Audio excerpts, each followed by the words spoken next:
জীবনে হ্যাপি থাকতে কিন্তু বেশি টাকা পয়সার দরকার হয় না। যদি আপনার পাশের মানুষটা আপনার কাছের হয়, আপনার আপনজন হয়, তাহলে আপনার জীবন আসলেই অনেক রঙিন।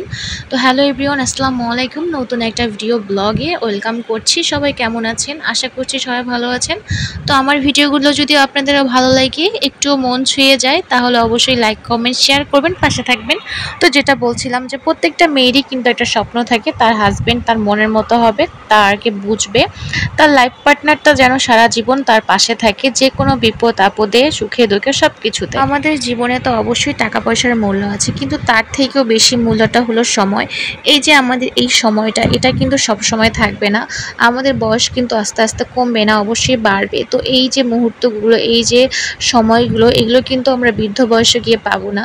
তো আমরা যখন যেইটা পারি না কেন, সেইভাবেই সময় কাটানোর চেষ্টা করি। আমরা যখন ইচ্ছা হয় তখন বাহিরে যাই, যতই রাত হোক না কেন, যখন যেটা খেতে ইচ্ছা করে তখন বাইরে যেয়ে খেয়ে আসি। যেখানে ঘুরতে যাইতে ইচ্ছা করে সেখানেই যাচ্ছি। হয়তো বা দামি দামি রেস্টুরেন্টে খেতে পারছি না, বা অনেক দেশে ভ্রমণ করতে পারছি না, হয়তো বা আমাদের সামর্থ্য অনুযায়ী আমরা আমাদের চাহিদাগুলো পূরণ করছি। আর আমরা যে এই সময়গুলো পার করছি, এগুলো কিন্তু আসলে অনেক টাকা পয়সা দিয়েও আমরা পাবো না। একদিন অনেক টাকা পয়সা হবে যদি আল্লাহ চান, কিন্তু এই যে সময়টা, এই সময়টা তো আর থাকবে না।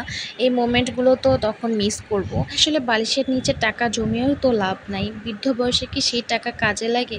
বৃদ্ধ বয়সে তো আর আমার গাড়ি বাড়ি দিয়ে কোনো কাজ হবে না। এখনই যদি আমি আমার লাইফটা এনজয় করতে না পারি, হয়তো বা অনেক বড় বড় জায়গায় যেতে পারছি না, তবুও আমার হাজব্যান্ড আমাকে যেখানে নিয়ে যাচ্ছে, যেখানে খাওয়াচ্ছে, যেখানে ঘোরাচ্ছে পড়াচ্ছে, এতে আলহামদুলিল্লাহ, আল্লাহর কাছে লাখ লাখ শুকরিয়া। বৃদ্ধ বয়সে যতই টাকা পয়সা থাক না কেন, তখন কিন্তু এখনকার মতো এনার্জিটা থাকবে না, আর ইচ্ছাও থাকবে না। তখন মনে হবে যে সারাদিন আমি বাসায় থাকি, বাসায় থাকলে হয়তো ভালো লাগবে, তখন বের হতেও ইচ্ছা করবে না, কারোর সাথে কথা বলতেও ইচ্ছা করবে। তো যাই হোক, গিয়েছিলাম একটু বাহিরে। তো সেখানে গিয়ে তো দেখলাম রাস্তার ধারে এত মজার মজার খাবার। আমার কেন জানি স্ট্রিট ফুডগুলাই বেশি খেতে ভালো লাগে দামি দামি রেস্টুরেন্টের থেকে। আমি বলছি না দামি দামি রেস্টুরেন্টের খাবার একদমই ভালো লাগে না, অবশ্যই ভালো লাগে, কিন্তু আমার কেন জানি এই টাইপের খাবারগুলোই বেশি ভালো লাগে। রাস্তার ধারে বসে থাকে যে খাবারের দোকানগুলো, ওগুলো কেন জানি আমার কাছে বেশি টেস্ট লাগে। তো এখানে যে খামার মোড়ে গিয়েছিলাম, আমাদের রংপুরে খামার মোড়ে অনেক দোকান হয়েছে, তো সেখানে আর কি খাবার ট্রাই করতে গিয়েছিলাম। আসলে আমি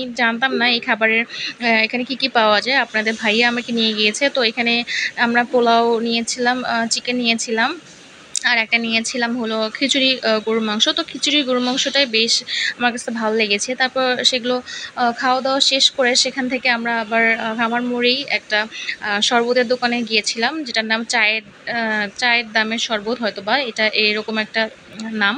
তো আমরা সেখানে গিয়ে মিক্সড ফ্রুট যে শরবতটা, সেটা নিয়েছি। তো আমি এর আগে খেয়েছিলাম লেমনেড, আপনার ভাইয়া আমাকে খাইয়েছিল, তো সেটা আমার কাছে বেশি ভালো লেগেছিল। তো এটাও মোটামুটি ছিল। তারপর সেখান থেকে খাওয়া দাওয়া শেষ করে গিয়েছিলাম গজ কাপড়ের দোকানে একটু গজ কাপড় কেনার জন্য। আর এইদিকে আমি কাপড় কিনছিলাম, আর আমার ছেলে খেলাধুলা করে বেড়াচ্ছিল দোকানের ভিতরে। এই তো কেনা শেষ হয়ে গিয়েছে, এখন এই তো বিল করছে। তো এই ছিল ভিডিও, কেমন লেগেছে অবশ্যই জানাবেন। তো আজকের ভিডিওটা এখানেই শেষ করছি। সবাই ভালো থাকবেন, আল্লাহ হাফিজ।